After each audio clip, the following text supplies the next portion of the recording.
because goats don't like being by themselves. Mm-hmm. So we had one in the summer that was a single, and she was just born all by herself. And we had her for about 2 weeks, and she just lived in the house and just had a grand time. She was funny.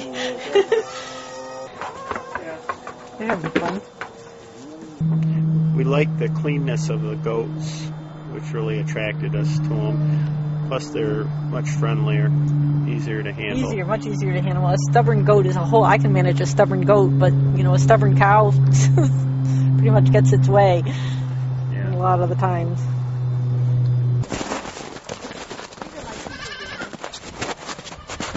They think they're pretty cute. Are they slightly older? A little bit, just a little bit. Those down there are under a week old, and these probably 2 to 4 weeks old.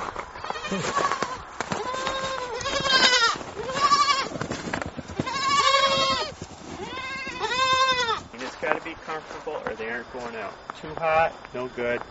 Too cold, no good. Rain, wind, forget it. So basically end up feeding the goats in the barn a little bit more because they are just, just that way. You show them milk and parlor? Yeah, they have no problems eating paper. They love paper. That's because it's organic. Everything's more clever than cattle. They really like people, and they really and sometimes though they are a little bit more playful than necessary, so that when you're trying to drive them around to get them ready to milk or something, they'll go every other direction and bounce around and everything, and they just think they're having fun. And you can just hear them giggling under their breath. The more annoyed you get, the more they giggle. They're funny. We can go around the front and check out the goats, and they'll come right up to the gates. They will. That'd probably work better. Yep. And down here.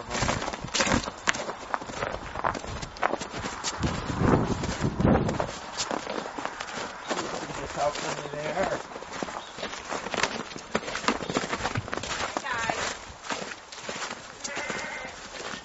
Most people in this country actually dehorn their goats, but we like them better with horns.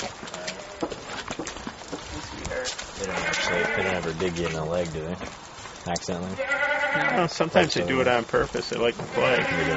They don't try to hurt us. They do. And he was just the sweetest, mushiest thing. Will the breed affect the milk at all? Yeah. Nubians, the ones with the long floppy ears, they have higher butts. In the winter, we have to really keep an eye on kidding season. We got people coming through the barn. I mean, a lot. Yeah. Like every couple hours, somebody gets something to do in the barn, so we can check on them, because otherwise they freeze before you can get to them. So we have to really stay on top of kidding season when it's really cold. But today it's not bad. Whoa! And at the height of kidding season, we've had up to 15 babies a day or so.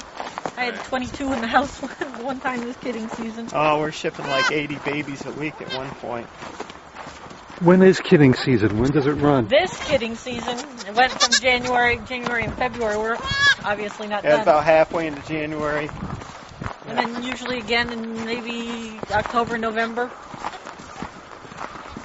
So we have two a year. That makes sure that we've got milk along all year round. A lot of goat farms. The goat dairies have just one, and they take the winter off. Yeah. Now, do you ship them somewhere, or do you keep them to We ship milk? No, they make to sell as many as we can. I mean, they make twins and triplets, so that's way too many baby goats to keep. Twins are really common, though. Kidding season is very busy. When we are right in the middle of our kidding season, I was spending good 10 hours a day either feeding babies, making bottles together, or going to get more milk. One or the other. It's like a good 10 hours a day was focused around feeding those babies. So it's a lot of work raising baby goats kidding season, especially on a farm this size. Probably about 300 goats if you include all the babies. 300 head, but there's 200 milkers roughly. Yeah, there's about 200 in the milking barn, so in various stages. Mostly milking now. In December, mostly not milking because they were all getting ready to kid. So it's a lot of work. Takes about 3.5 hours now to milk. Yeah, it does when they're all fresh. Yeah, it takes a long time, twice a day. So it's a lot of work, and then in the summer you gotta do all the other stuff, especially. We still got. So I gotta go put these guys down. I'll come back out. Are you tempted to do any kind of value-added products? We're thinking about trying to do some drinkable yogurt smoothies. Yeah, really good. We're getting ready to do some of that. Yep. But right now we just ship to Consider Bardwell, and they make cheese out of it. Yeah, in southern Vermont there aren't very many options at this point for dairy farms, right? Goat dairies. No, in southern Vermont. No. In northern Vermont, they go to Vermont Butter and Cheese. In southern Vermont, there aren't very many options, so that mostly if you're running a goat dairy down in southern Vermont, for the most part, you have to think about a value added. Yeah. So do you prefer sort of being in a niche market then? Oh, yes, that's why we did it. Yeah. Oh, yeah. Cow farming is really difficult because no sooner than you get things under control and you can start making plans and everything, and the price of milk drops. It's like, there's no control. You have no control at all. It's not like how much milk you make, you're going to make more money or anything. So you can't really make too many plans. How do you plan like that when you have no clue what you're going to make?